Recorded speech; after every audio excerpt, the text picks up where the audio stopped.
Për të hënën, bizneset që s'kan nënshkruar kontrata për furnizim me energji elektrike do t'i paguajnë Kekut 20 euro më shumë për megawatt orë se të dielën. Çmimi mesatar i energjisë së siguruar nga Keku përmes bursës shqiptare të energjisë elektrike, Alpex, të hënën, ishte 86,75 euro për megawatt për orë, kurse një ditë më parë, 1 megawatt orë energji u sigurua në vlerë 64,55 euro.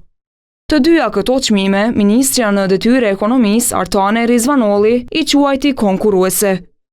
Konkurruesi i quajti çmimet e energjisë edhe kryeministri në detyrë Albin Kurti, duke thënë se Alpex është mekanizmi përmes së cilit energjia shfrytëzohet më së miri.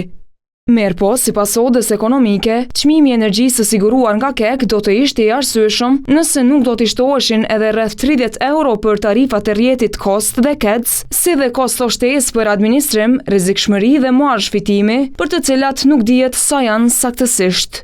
Kërkesa jonë ka qenë dhe jetë që të ketë një fazë tranzitore për bizneset, për arsye se nuk është përgatitur tregu siç duhet përgatitur për me dalë bizneset me tregun e lirë. Rrjedhimisht, ekonomistët thonë se liberalizimi i tregut do ta godas gjithë shoqërinë. Ose në kaluar keni pas 6 mundësi për të furnizuar me energji elektrike, sot keni vetëm 2 dhe kjo ngulfatje apo ky fut i ngushtë i blerjes dhe i transmetimit do ta godis çmimin çdo herë më tepër dhe këtë do ta paguajnë qytetarët e Kosovës.